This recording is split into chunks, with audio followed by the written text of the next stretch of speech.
Hi, I'm Tony Russo, and this is a Bagel Manifesto, where I share stories about coming to terms with belief, culture, and the profound sense of loss that nobody really cares about bagels anymore. Okay, let's get into it. Before we get started, I just want to wish you all the happy holidays, whatever holidays are going on. I skipped last week in case you didn't notice, which was Thanksgiving. And I'll probably skip sometime around Christmas, New Year's. We'll see what happens. I'll be away from the 20th to the 1st. So whatever recordings I do won't have the same kind of blissful quality that you're used to if you listen to it on the podcast. The video will still be the same garbage, but what are you going to do? I'm not a video guy. This week's Notebook Dump is sponsored by the wonderful people at one of the antique stores in Point Pleasant, New Jersey, where I left it. And since I had the presence of mind to put my name and my phone number on it, they called and they said, "Hey, there's a notebook here, and if you don't come pick it up, we're going to call the FBI," because clearly it was written by a maniac. But it was very kind of them to send it out, and I would tell you the business name, but I don't remember it. They're all nice. I had a nice time in Point Pleasant. Now, this week, though, I want to talk about a note that says Billionaire Garbage Man, my billionaire mentality, thinking about my destroyed garbage cans. So, I have a really kind of interesting relationship with the town of Delmar. It's the town I live in. I do not like it. I mean, I've never been a huge fan, but it has gotten worse. I've written at length and elsewhere. You can read it if you want, but it's so tedious. About, we have like really, really dumb people in charge. And you're like, yeah, but how dumb could they be? Well, we hired a felon to run our town. There was a gentleman who I knew when I was covering Berlin, Maryland, and he stole a bunch of money from Berlin and was convicted. So Delmar hired him because they were paying this black woman way too much to do the job for the last 30 years. So they felt it was time for a change to a white thief. I'm not saying it was about race. These are just facts. I mean, maybe she quit. Maybe she was like, I can't work for people this stupid. And I'll tell you what, I wouldn't blame her. I've quit jobs because I couldn't stand to be around how stupid everybody was. So I'm not saying they fired her. I'm not saying it's about race. I'm saying we used to have a competent black woman in charge.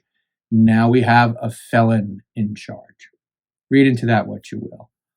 But I think this was before they hired the felon. I don't really recall. I lose track. One of the garbage men had a temper tantrum in front of my house with my garbage cans. It had been raining for a while, and the garbage cans don't have tops. The reason they don't have tops is because the garbage men kicked them around, and I'm not buying new ones.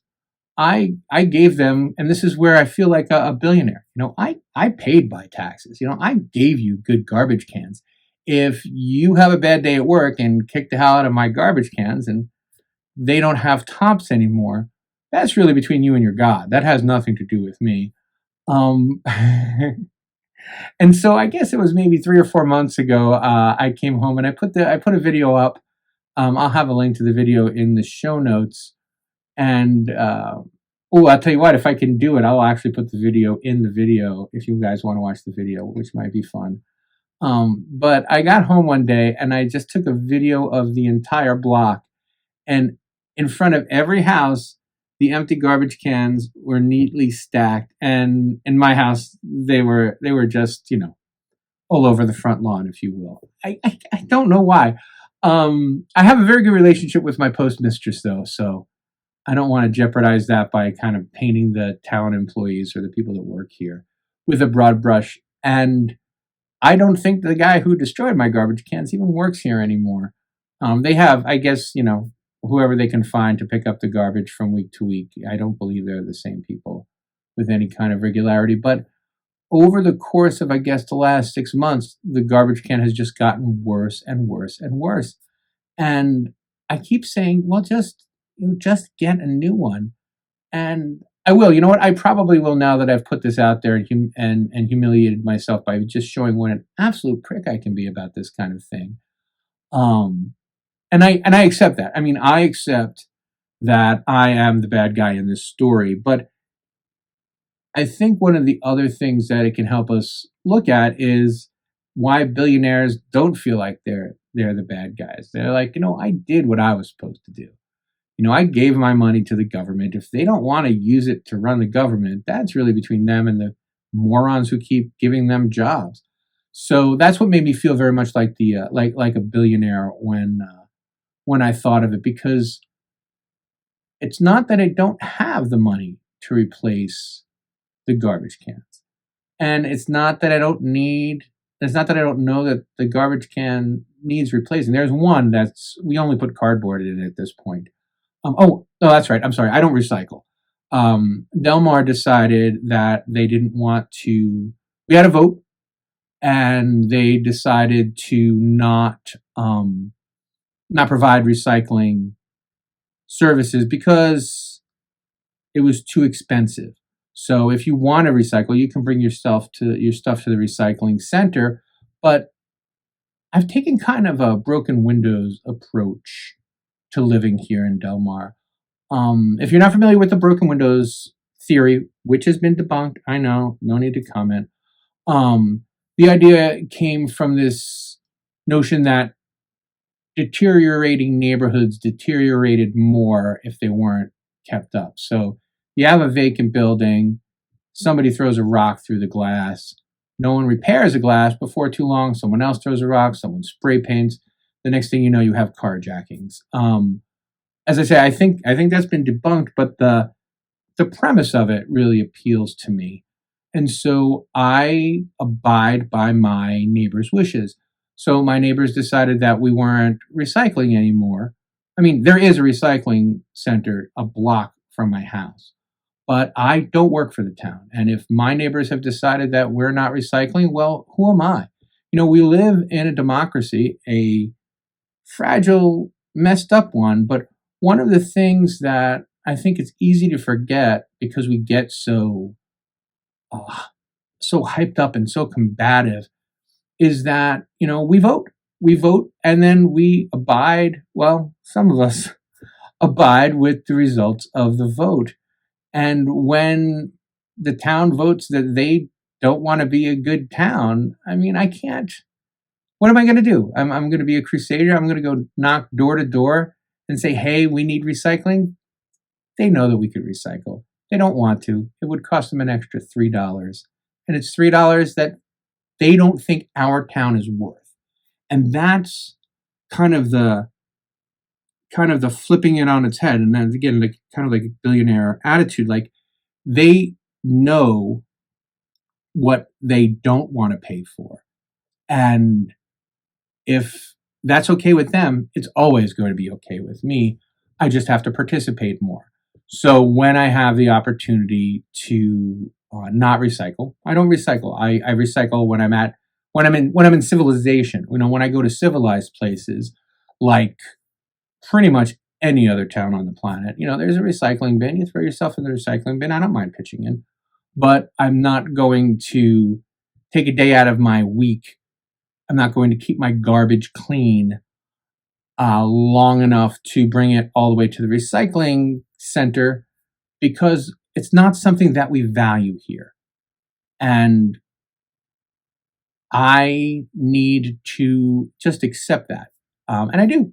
So anyway, we can only use this garbage can, which is pretty much it's ribbons. Again, I'll put a picture up in the show notes so you can see it.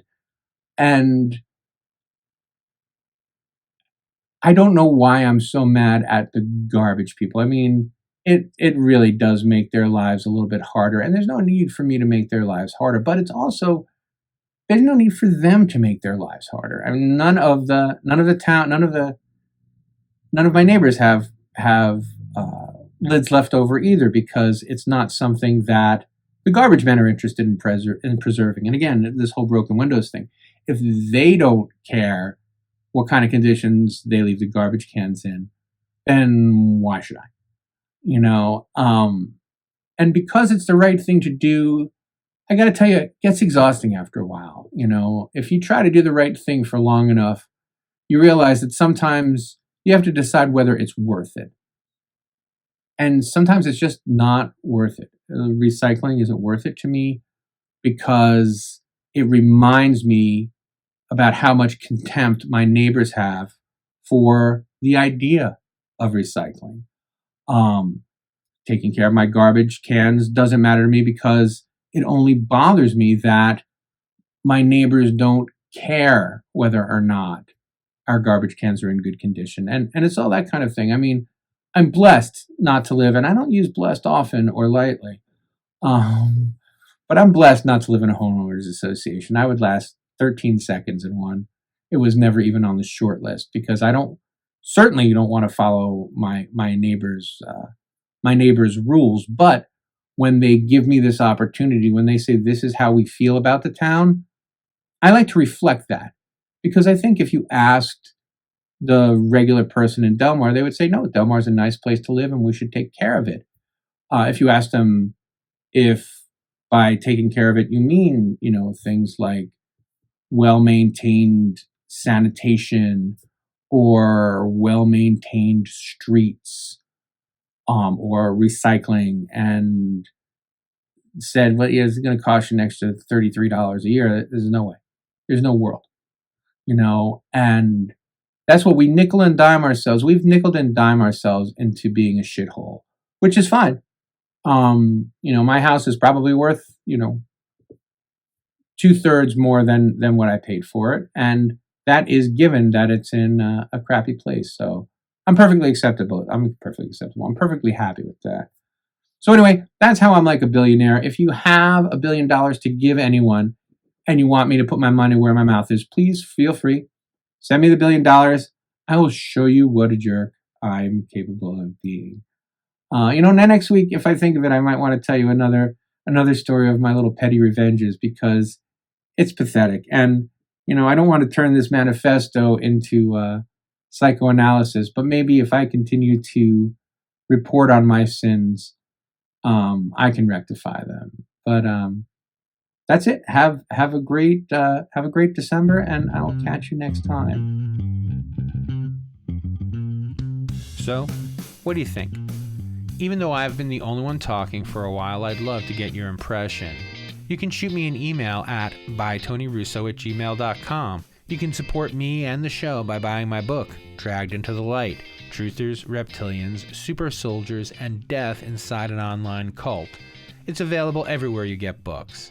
The audio version's out now, and I'd love for you to get that as well, or instead. You can also sign up for the newsletter at abagelmanifesto.com. You can follow me on social at @bytonyrusso on Twitter, Facebook, and Instagram. This show was written and produced by me, Tony Russo. Keep the faith.